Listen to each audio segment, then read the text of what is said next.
فاتحہ۔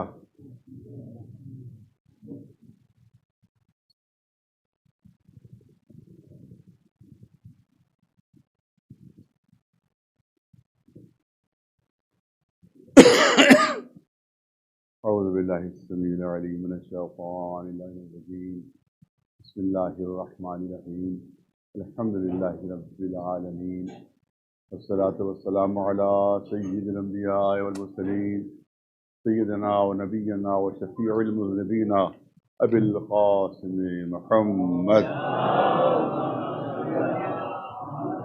اہل بیتہ الطیبین الطاہرین المعصومین، اما بعد فقد قال مولا علی علیہ السلام سلونی سلونی قبل ان تفقدونی، صلوات بھیجیں محمد۔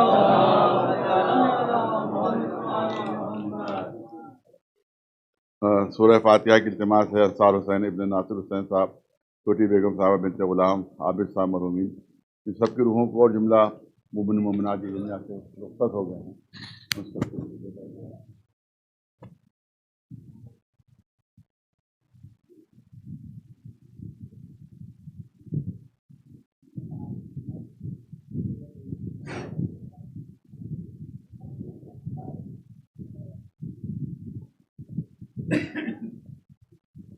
مشہور و معروف قول مولا کائنات علی ابن ابی طالب علیہ السلام ہے،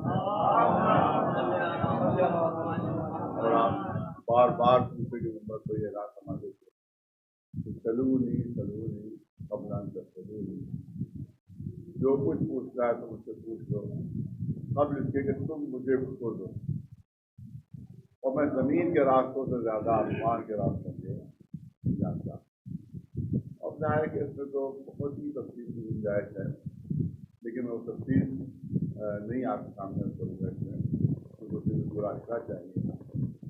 اب یہاں پر ایک سوال ضرور ہوتا ہے، سوال یہ ہوتا ہے کہ مولا نے جہاں ممبر پر بیٹھ کر دعوت کیا، اب اس مسائل کا موقع نہیں ہے، لیکن روایت پر کرنا چاہتا ہوں کہ مولا نے جہاں ممبر پر بیٹھ کر دعویٰ کیا کہ جو کچھ پوچھنا ہے پوچھ لو، تو یہ دعویٰ ایک وقت اور ہے آیا کہ جب مولا نے دعویٰ کیا، کس پر دعویٰ کیا؟ جب بستر پر ہے، سر پر زخم ہے ضربت کا، اور سر کچھ ایسی تلوار لگی ہے کہ سر دوبارہ ہو، اور اسی کے ساتھ ساتھ زہر میں گزری تلوار، تو اس کا مطلب زہر کا اثر بھی ہے اور زخم کا اثر بھی، اور آخری شب ہے صبح کو مولا دنیا سے زیادہ کی سب کتنی اذیت مولا کو ہوگی، سب کتنی تکلیف ہوتی، اس وقت مولا نے اسبغ ابن لبادہ سے کہا کہ اے اسبغ جا کر باہر اعلان کر دیجیے جو کچھ پوچھ رہے تھے۔ اس وقت کہ جب زندگی کے آخری لمحے ہیں، سر پر ضربت بھی ہے اور زہر کا شدید اثر بھی، شدید ترین زہر سے ابن مجنون تلوار بجائی۔ اب سوال یہ ہوتا ہے کہ ایسے وقت آپ کی کیوں دعوت ہے؟ شدید تکلیف میں ہے، سر زخمی ہے، سر پر تلوار بھی ہے اور زہر کا اثر بھی ہے، تو شاید مولا جواب دیں کہ جسم کے کسی اور حصے پر زخم اگر آیا ہوتا تو شاید میں دعویٰ نہ کرتا، میرے جسم کے کسی اور حصے پر زخم آیا ہوتا تو شاید میں دعویٰ نہ کرتا، کیونکہ سر زخمی ہے، دوبارہ بھی ہے، زہر کا اثر بھی ہے، اس کے بعد بھی میں دعویٰ کر رہا ہوں جو پوچھنا ہے پوچھو، جو پوچھنا ہے پوچھو۔ دنیا کو یہ بتانا ہے کہ جب زہر کا اثر نہیں میرے علم کے اوپر، جب تلوار کا اثر نہیں میرے علم کے اوپر، اور میرا ذہن اسی طرح سے کام کر رہا ہے کہ جس طرح سے پہلے کام کرتا تھا، نہ نسیان ہے نہ ہذیان ہے، تو رسول کو ہلکے سے بخار سے معاذ اللہ ہذیان کیسے ہو جائے گا؟ ایک سلوات بھیجے والا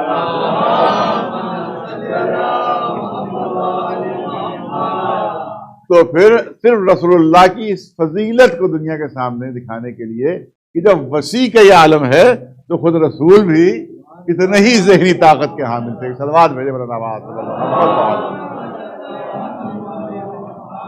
ایک پہلو تو یہ بیان کرنا تھا، دوسری چیز یہ ہے کہ اب یہاں پر تو اسبغ ابن نباتہ نے یہ جا کر اعلان کر دیا، اب ایک صحابی رسول بھی ہیں اور مولا علی کے صحابی بھی ہیں، اور ان کا نام ہے سعصع ابن سوحان. یہ رسول اللہ کے صحابی بھی اور یہ مولا علی کے صحابی بھی. ان کا روضہ بحرین میں ہے. اب آپ انصاف کیجئے، خود انصاف کیجئے کہ بحرین میں بحرینی حکومت نے اس صحابی رسول کا روضہ ڈھا دیا تھا اور بلڈوز کر دیا. آج کوئی ہلکا سا بھی کوئی کسی صحابی رسول کو برا بھلا کہہ دیتا ہے تو اس کو مشرک ہونے کا فتویٰ، اس کو کافر ہونے کا فتویٰ، اس کو واجب القتل ہونے کا فتویٰ. اور بحرینی حکومت نے ایک صحابی کا پورا بازار ڈھا دیا، اس کے خلاف کوئی فتویٰ نہیں ہے، اس کے خلاف ایک ذرہ برابر بھی احتجاج نہیں، کیونکہ صحابی رسول کا اسے روضہ ڈھا دیا، بازار ڈھا دیا.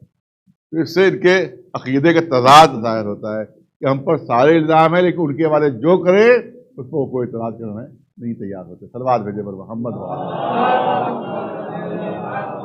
اب سنیے، سعصع ابن سوحان خدمت میں پہنچی اس عالم میں کہ مولا نے یہ دعویٰ فرمایا، جا کے اعلان کر دو جو کچھ پوچھنا ہے پوچھ لو.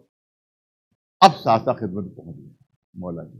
اب مولا اگر آپ نے یہ اعلان نہ کیا ہوتا تو میری ہمت نہ ہوتی، کیونکہ آپ اتنی اذیت میں ہیں، آپ اتنی تکلیف میں ہیں.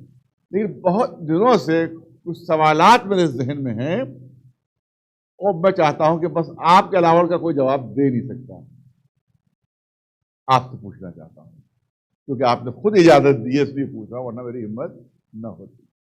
تو پوچھو، میں تو کہہ ہی چکا ہوں جو پوچھنا ہے پوچھو، قبل کے تو مجھے کھول دو.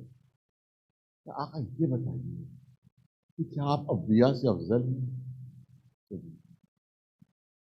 سب سے بڑا جو کفر کا فتویٰ ہم پر لگایا جاتا ہے وہ یہی لگایا جاتا ہے. آپ نے اپنی پڑوسی ملک میں تقریریں ہوئی، اس میں جو کیوں ہے شیعہ کافر، شیعہ کافر، شیعہ کافر، اس میں جہاں اور الزامات ہیں کہ 40 پارے کا قرآن ہے، ان کا تحریف قرآن کے قائل ہے، وہاں بھی تھا کہ صاحب یہ اپنے اماموں کو انبیاء سے بڑھا دیتے ہیں، تو جو انبیاء سے بڑھا دے اماموں کو وہ کافر ہے اور اسلام سے خارج ہے. یہ انہوں نے کا فتویٰ ہے. اب سنیے مولا کا جواب. اور مولا نے ساری دلیلیں قرآن مجید سے دی. میں چاہتا ہوں بچوں دیکھیے ہمارے بزرگ تو سب جانتے ہی ہیں، مجھے معلوم ہے کہ بچپن سے سب مجلسیں سنتے چلے آ رہے ہیں، لہٰذا وہ تو سب جانتے ہیں. میں چاہتا ہوں بچوں جوانوں تک بات پہنچے تاکہ اگر کہیں کے اوپر کوئی اعتراض کر بیٹھے تو کم از کم ان کے پاس جواب محفوظ ہو. پہلی جواب تو میں اس کا دینا چاہتا ہوں کہ جو کہا جاتا ہے کہ صاحب یہ انبیاء سے بڑھا دیتے ہیں اماموں کو، اپنے انبیاء سے بڑھا دیتے ہیں. تو ایک حدیث پیش کرنا چاہتا ہوں، ابھی اس کی تشریح بعد میں ہوگی جو میں نے بیان کیا ہے، لیکن ایک جواب آپ کے سامنے پیش کر دوں تاکہ بچے اگر یاد کر لیں تو اس کا جواب دے سکتے ہوں.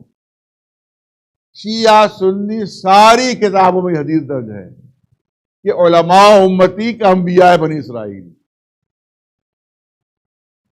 پوری توجہ، میری رسول نے فرمایا میری امت کے علماء انبیاء بنی اسرائیل جیسے ہیں.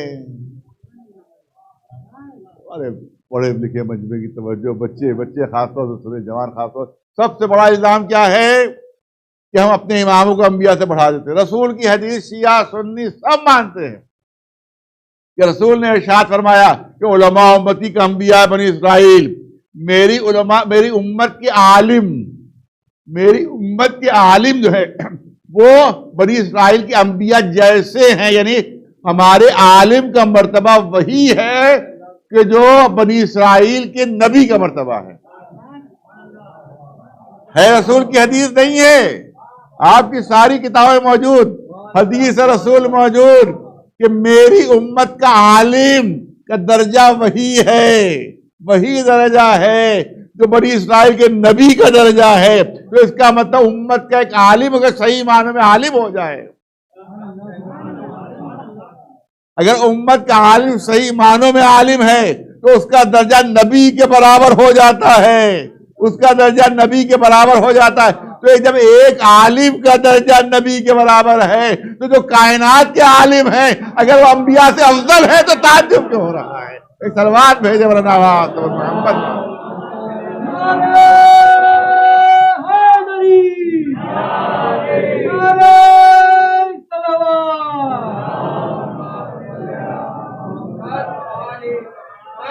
ایک یہ دلیل بہت مضبوط دلیل ہے جس کو آپ کوئی بھی بچہ جوان پیش کر سکتا ہے کہ جب ایک عام عالم اگر صحیح معنوں میں عالم ہے تو رسول سند دے رہے ہیں کہ اس کا درجہ وہی ہے جو بنی اسرائیل کے نبی کا درجہ ہے، تو جس کو رسول زبان چسا کا علم دے رہا ہو،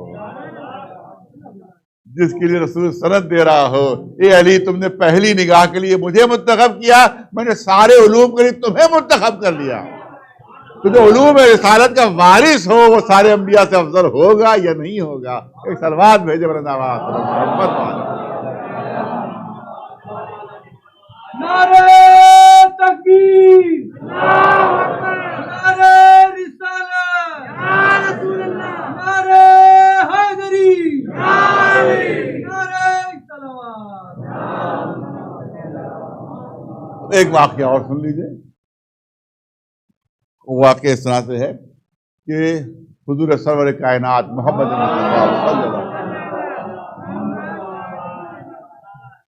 خطبہ دے رہے ممبر کے اوپر، اصحاب کرام کا مجمع ہے، اور اصحاب نے دیکھا کہ مسجد میں ایک انتہائی نورانی شخصیت داخل ہوئی کہ جس کے چہرے پر بے انتہا رعب بھی تھا اور چہرہ بھی بہت نورانی تھا۔ وہ جو داخل ہوئے تو لوگوں نے کہا پہلی مرتبہ ان کو دیکھا مسجد میں آتے ہوئے، مسجد میں داخل ہوتے ہوئے، رسول کی خدمت میں آئے۔ رسول نے پوچھا کہ آپ کیا مقصد ہے، کیوں تشریف لائے ہیں؟ کہا اللہ کے رسول آپ سے کچھ پوچھنا ہے، آپ سے کچھ سوالات کرنا ہے۔ رسول نے فرمایا کہ ابھی تو میں خطبہ دے رہا ہوں، میرا ننھا سا نواسا حسن بیٹھا ہوا ہے۔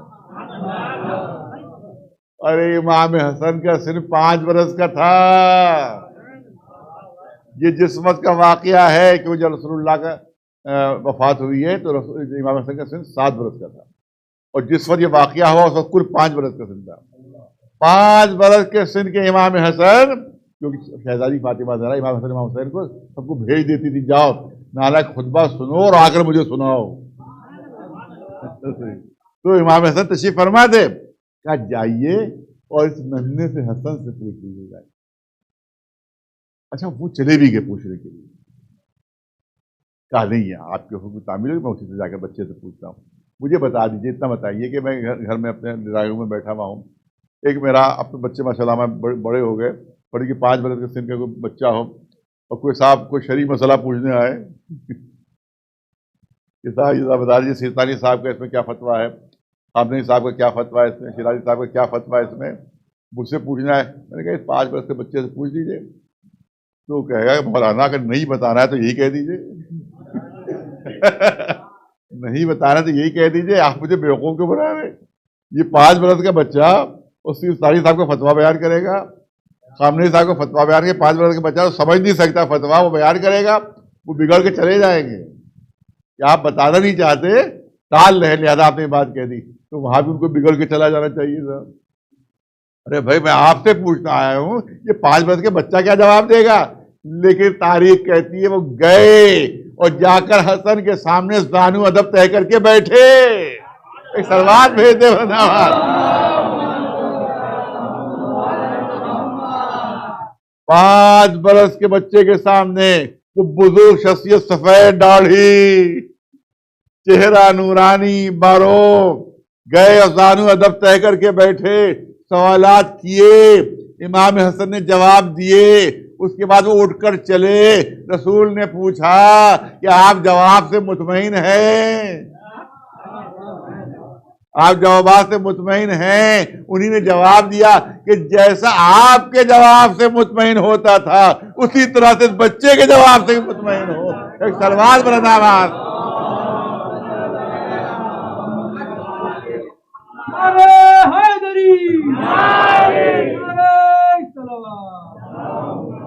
جب وہ چلے گئے تب اصحاب نے کہا اللہ کے رسول یہ کون تھے؟ یہ کون تھے؟ اتنی نورانی شکل، اتنا روب و داب چہرے پر، یہ آخر تھے کون؟ تو رسول نے فرمایا یہ خضر پیغمبر ہے، یہ خضر پیغمبر ہے۔ جب بھی کوئی مشکل مسئلہ درپیش ہوتا ہے تو یہ ہمارے پاس پوچھنے آتے ہیں، میں نے اسی لیے حسن کے پاس بھیجا تاکہ ساری مشکلوں کا حل حسن سے دریافت کر لیں۔ ارے قرآن پڑھ لیجئے، یہی خضر ہیں کہ جب اللہ نے موسیٰ کو حکم دیا جاؤ جا کر خضر کی شاگردی اختیار کرو، جب جناب موسیٰ خضر کے پاس پہنچتے ہیں تو خضر نے موسیٰ کو شاگرد بنانے سے انکار کر دیا تھا۔ ارے موسیٰ کون؟ صاحب شریعت رسول ہیں، اولو العزم پیغمبر ہیں، صاحب کتاب رسول ہیں۔ خضر نے شاگرد بنانے سے انکار کر دیا تھا، میں آپ کو شاگرد نہیں بناؤں گا۔ ارے جو موسیٰ کو شاگرد نہیں بنا رہا ہے وہ امام حسن کی شاگردی میں بیٹھا ہوا ہے۔ ایک سلوات بھیج دے بلندآواز۔ تو بتاؤ موسیٰ افضل ہے، خضر افضل ہے یا ہمارا امام افضل ہے؟ سلوات بھیج دے بلندآواز محمد والے۔ اے آقا، ساسا کہتے ہیں، اے آقا میرا سوال ہے کہ آپ افضل ہیں یا انبیاء افضل ہیں؟ امام نے جواب دیا کہ کسی شخص کا خود اپنی زبان سے اپنی تعریف کرنا اچھا نہیں مانا جاتا۔ کسی شخص کا اپنی زبان سے اپنی تعریف کرنا اچھا نہیں مانا جاتا، مگر اللہ نے رسول کو اجازت دی ہے، فَأَمَّا بِالنِّعْمَةِ رَبِّكَ فَحَدِّثْ۔ اے رسول، اللہ نے جو آپ کو نعمتیں دی ہیں ان کو بیان کیجئے۔ تو جب رسول کو اجازت ہے تو مجھے بھی اجازت ہے۔ ایک سلوات بھیج دے بس آواز سے۔ کہا کہ پھر فرمائیں کہ آپ آدم سے افضل ہیں؟ کہا میں آدم سے افضل۔ کہا میں دنیا کے سامنے بیان کروں گا تو دلیل بھی مانگیں گے، تو آپ دلیل بھی پیش فرما دیجئے کہ آپ آدم سے کس طرح سے افضل ہیں۔ کیا بالکل صاف نشانی موجود ہے تمہارے سامنے۔ جناب آدم، بہت توجہ رہے، جناب آدم کے پاس ساری جنت کی نعمتیں تھیں، ساری جنت کی نعمتیں تھیں، صرف گیہوں کھانا منع تھا۔ توجہ رہے، بہت توجہ رہے، ساری نعمتیں نصیب تھی ان کو جنت کی۔ جنت میں کون سی ایسی نعمت ہے جو نہ ہو؟ ساری نعمتیں تھی، صرف گیہوں کھانا منع تھا، مگر ساری نعمتیں ہوتے ہوئے بھی انہوں نے گیہوں کھا لیا، اللہ کے حکم کی خلاف ورزی کی۔ اور میرے پاس تو وہ ساری نعمتیں نہیں ہیں جو جنت میں آدم پاس تھی۔ اگر وہ ساری نعمتیں ہوتی تو میں یہودی کے باغ میں محنت کیوں کر رہا ہوتا؟ توجہ رہے، آدم پاس ساری نعمتیں مگر پھر بھی گیہوں کھا لیا۔ میرے پاس وہ نعمتیں نہیں ہیں اور مجھے گیہوں کھانے کی اجازت ہے، مگر پوری زندگی کبھی گیہوں کو ہاتھ نہیں لگایا۔ جو پر بسر کی زندگی، بتا آدم افضل ہے یا میں افضل ہوں؟ ایک سلوات بھیجے بلند آواز، ایک سلوات بلند آواز پر محمد۔ اب جناب آدم کا تذکرہ بھیا، بیٹھے بیٹھے حالت میری خراب ہو جاتی ہے بھائی۔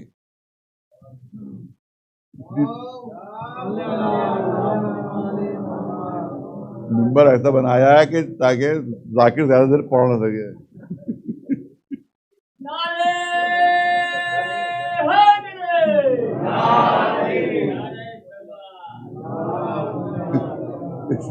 اس ترکیب سے بنایا گیا ہے کہ 5-10 منٹ زیادہ نہ پڑھنا۔ ایک سلوات میرے پر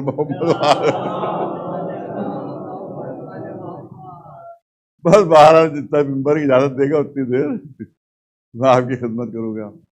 تو اب آپ سنیے، واقعہ سن لیجیے، میں آپ تفصیل سب سنتے ہوئے آپ دیکھیں جب جناب آدم ان سے اس کو ترک اولا کہا جاتا ہے اور یہ گناہ نہیں ہوتا ہے، لیکن پھر بھی منع تھا مگر دوش فرما لیا، اس کو کہتے ہیں ترک اولا۔ کہا کہ اب جنت چھوڑ دیجئے، جنت چھوڑ نہیں توجہ چاہوں گا، بہت نازک پہلو جو کرنا چاہتا ہوں۔ گناہ نہیں تھا، گیہوں کھانا گناہ نہیں تھا، ترک اولا تھا، ترک اولا گناہ نہیں ہوتا، مگر مزاج جنت اتنا نازک ہے، ارے نہیں بہت توجہ چاہوں گا، مزاج جنت اتنا نازک ہے کہ گناہ تو گناہ، وہاں ترک اولا بھی برداشت نہیں۔ ادھر ترک اولا ہوا کا جنت سے چلے جائیے، جنت چھوڑ دیجئے۔ ارے صاحبان فہم میں عرض کرنا چاہتا ہوں، اسی لفظ ترک اولا، اسی اولا سے لفظ مولا بنا ہے، اسی اولا ہی سے لفظ مولا بنا ہے۔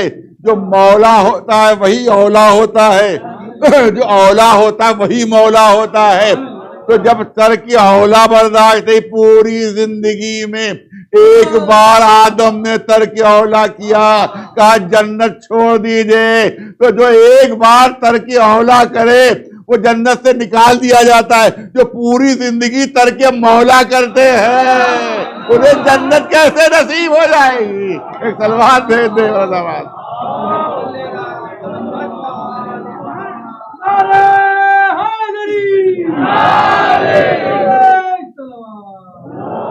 اچھا آپ کا نوح سے جلدی جلدی پیش کر، کیا آپ نوح سے افضل ہیں؟ کہاں میں نوح سے افضل ہوں، کیونکہ نوح نے صبر نہیں کیا اور آخر میں بد دعا کر دی کہ عذاب نازل ہو جائے، پوری امت ختم ہو جائے، عذاب نازل ہو امت ختم ہو گئی۔ لیکن میں نے 25 برس ایسے بسر کیے کہ فی الحلق شجا و فی العین قضا، کہ جیسے آنکھ میں تنکا ہو اور حلق میں ہڈی پھنسی ہو۔ آپ مجھے اتنا بتا دیجئے، ہلکا سا ذرہ پڑ جائے آنکھ میں تو آدمی کتنا بے چین ہو جاتا ہے، نہ کھانے میں دل لگتا ہے، نہ پینے میں دل لگتا ہے، نہ بات کرنے میں، جلدی چاہتا ہے وہ ذرہ نکل جائے، اتنی اذیت تکلیف۔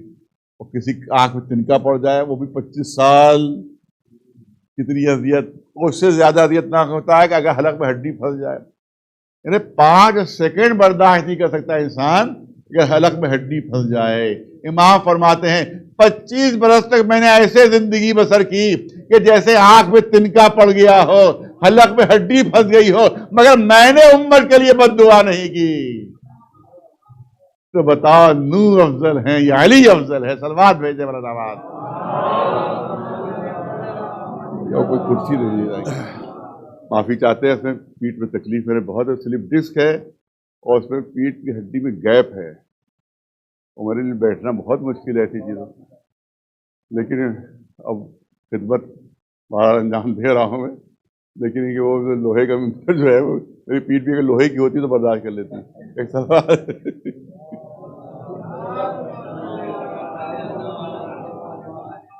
ایک سلوات بلند آواز سے محمد۔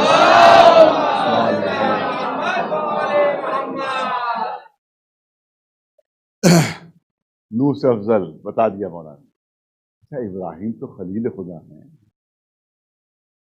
ابراہیم تو پچھلے انبیاء میں رسول کے بعد سب سے افضل ہے، کیا ابراہیم سے بھی افضل ہے؟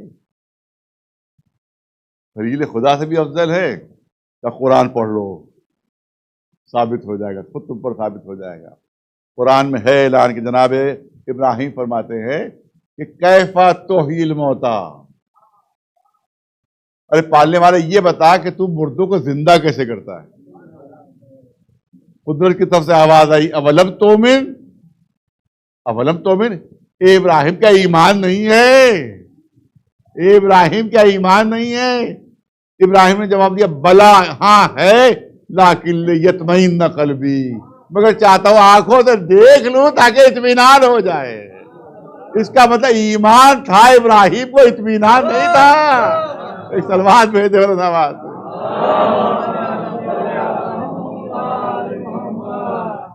قرآن مجید ہے، حدیث نہیں، تفسیر نہیں، تاریخ نہیں، قرآن مجید، لیطمئن قلبی، تاکہ میرے دل کو اطمینان حاصل ہو جائے۔ اب پورے قرآن پڑھ لیجیے، تفصیل موجود ہے۔ حکم ہوا کہ 4 پرندے لو، 4 پرندے لو، ان کو ذبح کرو، گردن الگ کر دو، ان کے جسم کا جو گوشت ہے اس کے قیمہ بنا دو، اور سارے کو آپس میں مکس کر دو، جتنا قیمہ ہے آپس میں مکس کر دو، اس کو ملا دو، پہچان نہ ہو کہ کس پرندے کا گوشت کہاں پر ہے، پہچان نہ ہو، پہچان مٹ جائے، اور 4 پہاڑوں کی چوٹیوں کے اوپر اس قیموں کو لے جا کے بکھیر دو، اور تم پہاڑ کے نیچے کھڑے ہو جاؤ، وہ 4 چونچے جو پرندوں کی ہیں کٹی ہوئے گردنیں وہ ہاتھ میں لے لو، آواز دو ان پرندوں کو، وہ پرندے دوڑتے ہوئے آ جائیں گے۔ ایک سلوات بھیجے بڑا آواز سے۔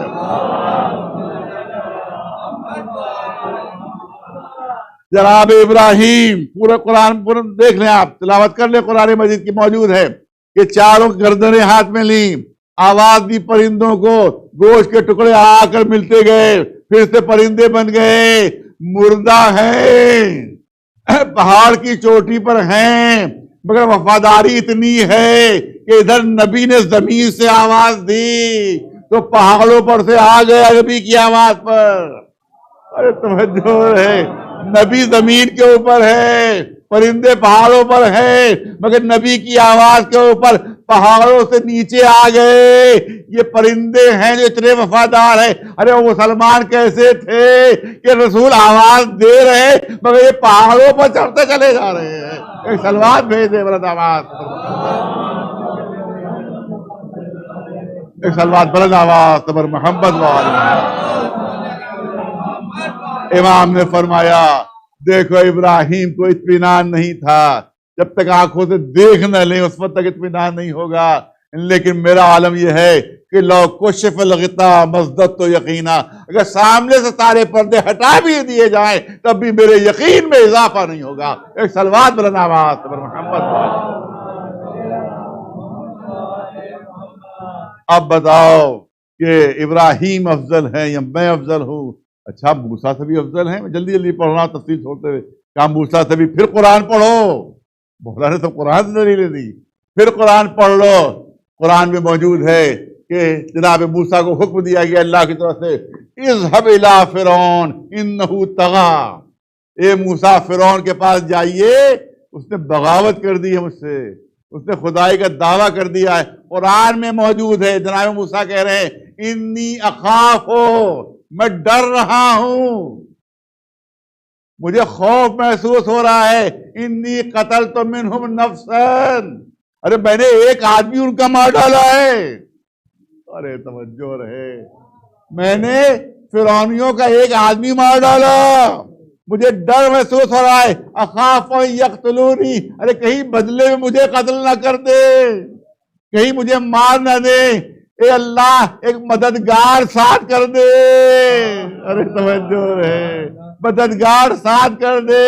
ارے موسیٰ نے ایک قتل کیا تھا اور جاتے ہوئے ڈر رہے تھے، انہوں نے ایک کیا تھا مگر ڈر رہے تھے، میں نے ایک کو بھی نہیں چھوڑا تھا. ارے کوئی گھر مکے کا ایسا نہیں تھا کہ جہاں کسی نہ کسی کو مارا نہ ہو. کسی کے باپ کو مارا تو کسی کے بیٹے کو مارا، کسی کے چچا کو مارا تو کسی کے بھتیجے کو مارا، کسی کے ماموں کو مارا تو کسی کے بھانجے کو مارا، ارے کسی کے بھائی کو مارا تو کسی کے بہنوئی کو مارا، کسی کے سسرے کو مارا اور کسی کے ایک سلوات بھیجے محمد. کوئی گھر ایسا نہیں تھا کہ جہاں میں نے کسی نہ کسی کو قتل نہ کیا ہو، مگر میں سینہ تان کر پہنچا اور دوڑتا ہوا پہنچا اور بلند آواز سے وہاں میں نے سورہ برات کی تلاوت کی جو اتنی سخت تھی کہ آج کے بعد سے کوئی کافر کعبے قریب پھٹکنے نہیں پائے گا. ایک سلوات بھیجے محمد. یہ علی کا اعلان. بتوجہ رہے، مولائیوں کے لیے ایک تحفہ پیش کرنا چاہتا ہوں. آج بھی کسی کافر کی ہمت نہیں، آج بھی کسی مشرک کی ہمت نہیں کہ کعبے کے پاس جا سکے، کعبے کے پاس جا سکے. میں سمجھتا ہوں میرا عقیدہ یہ ہے کہ یہ بادشاہوں کے ڈر سے نہیں رکے ہوئے ہیں لوگ، بلکہ 1400 سال پہلے علی نے جو اعلان کر دیا تھا اس کی دھمک آج بھی باقی ہے. ایک سلوات بھیج دے بلند آواز، ایک سلوات بلند آواز پر محمد.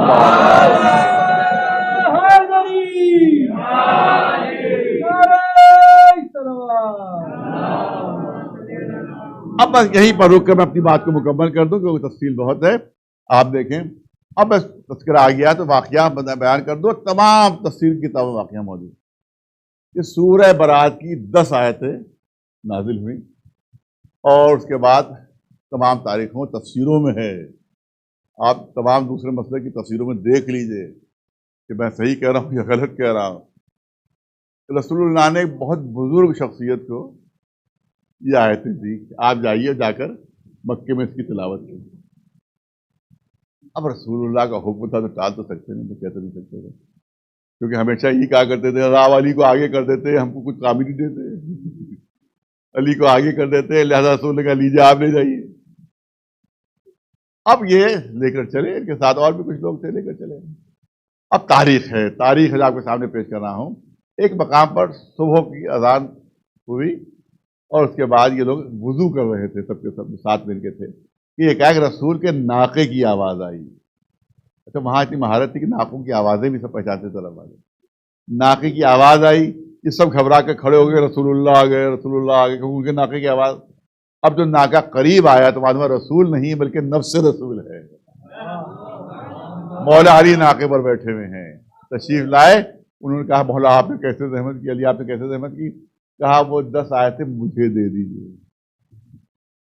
یہ 10 آیتیں مجھے دے دیجیے۔ رسول نے مجھے حکم دیا ہے کہ میں جا کر تلاوت کروں، میں جا کر تلاوت کروں، اور آپ کو اختیار دیا ہے چاہے ساتھ آ جائیے چاہے واپس ہو جائیے۔ انہوں نے کہا بس ساتھ جا کر ہم کیا کریں گے، وہ تو بہانہ ڈھونڈ ہی رہے تھے، اب ساتھ جا کر کیا کریں گے، ہم تو واپس ہو جاتے ہیں۔ اب جب یہ واپس ہوئے، بہت توجہ ہے، تمام تاریخوں میں واقعہ درج ہے، جب یہ واپس ہوئے تو اب رسول کی خدمت میں پہنچتے ہیں بزرگ جن کو آیتیں شروع میں دی گئی تھی کہ آپ جائیے، رسول کی خدمت میں پہنچتے ہیں۔ اس کا عجیب جملے ہیں تاریخ میں، انہوں نے کہا کہ اے اللہ کے رسول، آپ نے ایک فضیلت مجھے دی، آپ نے ایک فضیلت مجھے دی، اور جب لوگوں کی گردنیں میری طرف اٹھنے لگی تو آپ نے وہ فضیلت مجھ سے واپس لے لی۔ تو کیا میرے سلسلے میں کوئی آیت نازل ہوئی، کوئی قرآن کی آیت نازل ہوئی؟ رسول نے فرمایا نہیں، قرآن کی کوئی آیت نازل نہیں ہوئی، بلکہ جبریل آئے تھے اور اللہ کا حکم لے کر آئے تھے کہ لا یبلغھا الا انت اور رجل منکا، کہ ان آیتوں کی تلاوت اے رسول خود آپ جا کر کیجئے، خود آپ جا کر کیجئے، یا کسی ایسے مرد کو بھیجئے جو آپ سے ہو۔ میں کیا کروں کہ سوائے علی کے نہ تو کوئی رجل ہے نہ کوئی مجھ سے ہے، ایک سلوات بھیج دے بات۔ اب یہیں پہ میں نے کہیں تشریح کی تھی، یہاں بھی کرنا چاہتا ہوں۔ عجیب جملے ہیں کہ ایک فضیلت آپ نے مجھے دی، جب لوگوں کی گردنیں میری طرف اٹھنے لگی تو آپ جو فضیلت مجھ سے لے لی۔ یہ تو عجیب جملے ہیں، لوگوں کی گردنیں میری طرف اٹھنے لگی، یہ کیا؟ مثال پیش کر دوں تاکہ چھوٹے بچے سمجھیں۔ آپ دیکھیں، میں امام باڑہ فرمام میں ظاہر ہے کہ میں ہر سال پہلی محرم سے 10 محرم تک میں وہاں پر حاضر رہتا ہوں، اور وہاں بہت ہی بڑی پابندی رہتی ہے، ٹھیک 10:30 بجے شروع کی مجلس ہے، اس کے بعد پھر 11 بجے مجلس ہوتی ہے۔ تو معلوم ہوا کہ میں ممبر کے نیچے آ کر بیٹھ گیا، 10:30 ہونے والے ہیں، بالکل 1-2-4 سیکنڈ رہ گئے ہیں، اس سے پہلے کہ میں ممبر پہ بیٹھوں ایک صاحب اچک کے ممبر پہ بیٹھ گئے۔ اب لوگ تو مجھے دیکھنے کے عادی تھے، روز میں پڑھ رہا ہوں، اب معلوم ہے جب مجلس کا وقت آیا کوئی اور صاحب اوپر ممبر پر بیٹھ گئے تو پورا مجمع گردن اٹھا اٹھا کے دیکھے گا، ارے یہ کون آ گیا ممبر پر، ارے توجہ رہے، یہ کون آ گیا ممبر پر، ہونا تو ان کو چاہیے تھا، یہ کون آ گیا، ارے توجہ رہے، ہونا تو ان کو چاہیے تھا، یہ کون آ کے ایک دم سے بیٹھ گیا۔ تو اس کا مطلب ہے کہ کوئی عجیب و غریب چیز اگر ہو جاتی ہے تو لوگوں کی گردنیں اونچی اٹھنے لگتی ہیں۔ ان کو پہلی مرتبہ فضیلت ملی تھی، لوگوں کو تعجب ہو رہا تھا ان کو کیسے مل گئی، اور علی کے لیے تو لوگ عادی ہو چکے تھے کہ فضیلت تو علی کو ملا ہی کرتی ہے۔ ایک سلوات بھیج دے بلندآباد۔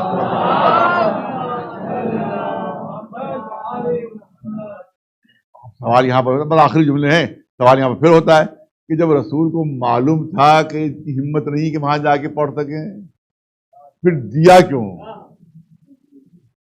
ارے جب واپس لینا تھا تو دیا کیوں؟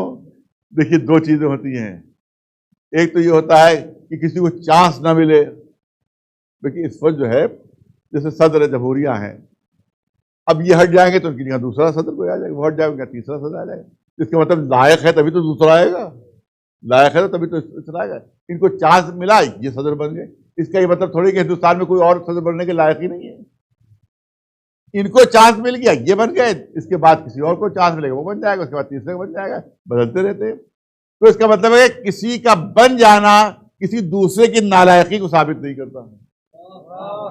ارے بہت توجہ رہے، کسی کا عہدہ مل جانا دوسروں کی نالائقی کو ثابت نہیں کرتا ہے، لیکن عہدہ مل کے چھن جانا یہ نالائقی کو ثابت کر دیتا ہے. نہ ملتا تو نالائقی ثابت نہ ہوتی, مل کر چھن گیا, قیامت تک کے لیے نالائقی ثابت ہو گئی. ایک سلمان بھیجے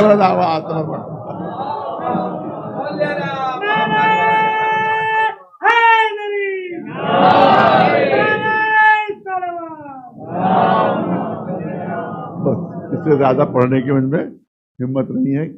اور حقیقت یہی ہے کہ دشمنی اہل بیت حسد کی وجہ سے زیادہ حسد. میں نے جب جمعے کی نمازیں ہو رہی تھی خطبے دیے تو حسد کے اوپر میں نے 8-10 خطبے دیے. یہ ایسا روحانی مرض ہے جس کا کوئی علاج ہی نہیں ہے. کورونا کا علاج نکل آئے گا, ابھی نہیں مل رہا ہے لیکن نکل آئے گا, کیونکہ ایک زمانے میں انفلوئنزا کا علاج نہیں تھا. مجھے تو میری پیدائش سے پہلے کا واقعہ ہے, 70-80 سال پہلے کی بات ہے کہ انفلوئنزا جو پھیلا ہندوستان میں لاکھوں مر گئے. جو آج جھولا چھاپ ڈاکٹر اس کا علاج کرتے ہیں, جو جھولا چھاپ ڈاکٹر اس کا علاج کرتے ہیں, اس زمانے میں کوئی علاج ہی نہیں تھا, ہزاروں لاکھوں مر گئے تھے. بعد میں علاج دریافت ہو گیا, سب ٹھیک ہو گئے. تو آج بھی یہی لگ رہا ہے کہ کوئی علاج نہیں, لیکن علاج تو کوئی مرض ایسا ہوتا ہی نہیں جس کا علاج نہ ہو. ایک سلوات بھیجے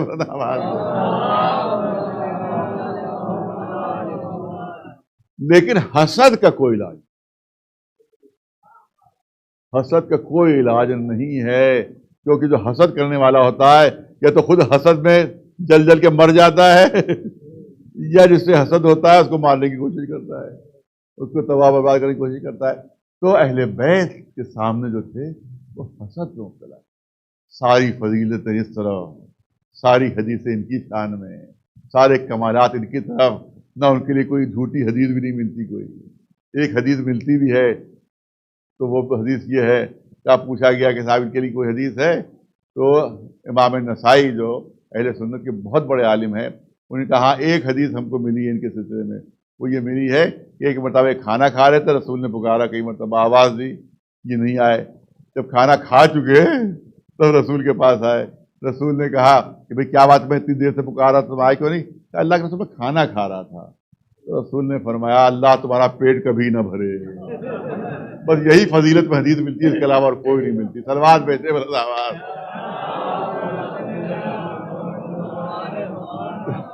اور خود کہتے تھے کھاتے کھاتے تھک جاتا ہوں مگر پیٹ نہیں بھرتا, پیٹ نہیں بھرتا. یہ حسد کیوں نہیں ہوگا, پھر جلن کیوں نہیں ہوگی؟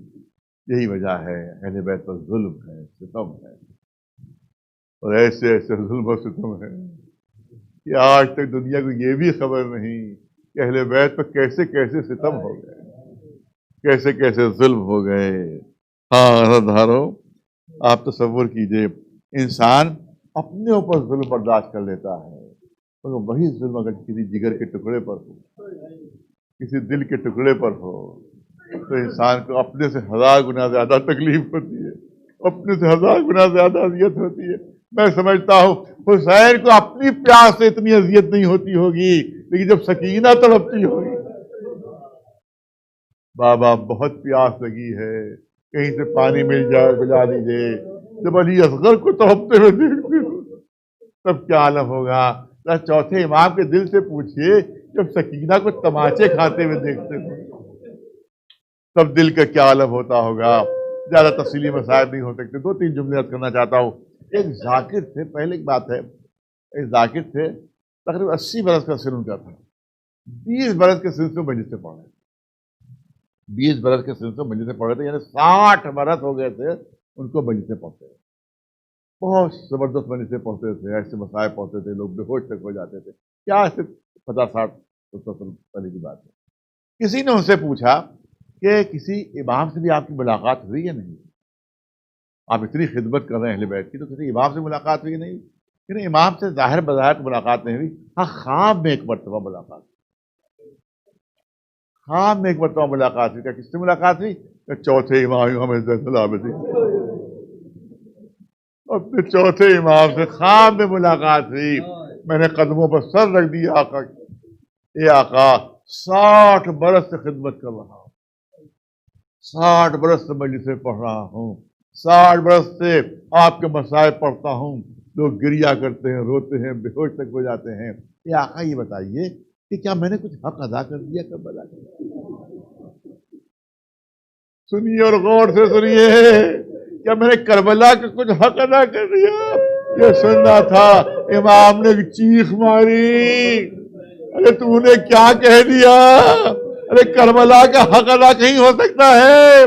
پر اتنا سن لے امام کے جملے سنیے۔ تو 60 برس سے مجلسیں پڑھ رہا ہے، 60 برس سے لوگوں کو تو رلا رہا ہے، ابھی تک تو نے اس ایک تماچے کا بھی حق ادا نہیں کیا ہے جو سکینہ کی رخساروں پر پڑ رہے تھے۔ اس سے تصور کیجئے کہ امام کے دل کا کیا حالت ہوتا ہوگا جب نندی بچی کے چہرے پر تماچے پڑتے ہوں گے۔ یہی بچی تماچے کھاتے کھاتے زندان شام میں پہنچی، وہی زندان شام میں یہ دنیا سے رخصت ہو گئی یہ بچی۔ اور اس کے بعد آپ کو پوری تفصیل معلوم ہے کہ جس وقت یزید نے حکم دیا کہ ہاں سب کو آزاد کیا جاتا ہے، تو اس وقت جب سواریاں سوار ہونے لگی، میں 2-3 جملے، سواریاں سوار ہونے لگی تو یہ کیا شعور ہوتا ہے کہ رباب نظر نہیں آ رہی ہے، سکینہ کی ماں نظر نہیں آ رہی ہے۔ جناب زینب کو خبر کی گئی کہ رباب قافلے میں نظر نہیں آ رہی ہے۔ شہزادی سمجھ گئی کہ ماں کہاں ہو سکتی ہے، کہا چلو واپس قید خانے چلتے ہیں، چلو واپس زندان چلتے ہیں۔ آگے آگے جناب زینب، پیچھے پیچھے اہل حرم۔ جیسے ہی قید خانے میں شہزادی داخل ہوئی ہیں، یہ دیکھا جس طرح سے کوئی بچے کو آغوش میں لیتا ہے، اس طرح سے رباب قبر سکینہ سے لپٹی ہوئی فریاد کر رہی ہیں، اے میری بچی سکینہ، تمہیں تو تھی جو رات کو اٹھ کر مدینے جانے کی ضد کرتی تھی، اے میری بچی قافلہ مدینے جانے کے لیے تیار ہے اور تم سو رہی ہو، اے سکینہ اٹھو، ارے کہیں قافلہ چلا نہ جائے اور تم سوتی رہ جاؤ۔ جناب زینب آگے بڑھی، ماں کا شانہ پکڑا، آہستہ سے جناب سکینہ کی قبر سے جدا کیا۔ میرا دل کہتا ہے کہ جب ماں نے دروازے کا رخ کیا ہوگا تو قبر سکینہ سے آواز آئی ہوگی، اے اماں مدینے جانا مبارک ہو۔ لیکن جب نانا کے روضے پر پہنچنا تو نانا سے سکینہ کا سلام کہہ دینا اور نانا سے کہنا، وہی سکینہ جو راتوں کو اٹھ کر مدینے جانے کی ضد کرتی تھی، یہ حسرت دل میں لیے ہوئے، یہ تمنا دل میں لیے ہوئے قید خانے میں قبر میں سو رہی ہے، یہ تمنا دل میں رہ گئی اس سے۔ فَيَعْلَمُ الَّذِينَ ظَلَمُوا أَيَّ مُنقَلَبٍ يَنقَلِبُونَ لعنت اللہ علی القوم الظالمین۔ گزارش ایک مرتبہ سورہ حمد 3 مرتبہ سورہ توحید کی تلاوت فرما کر جملہ مومن مومنات جو دنیا سے رخصت ہو گئے ان سب کو سارے ثواب فرمانے۔ اسم تو میبارد از نفس باران، نور رخت دارد جلوه بی پایان، بر دل خسته میدهد اسمت لذت عشقی مدام، بر روح بلندت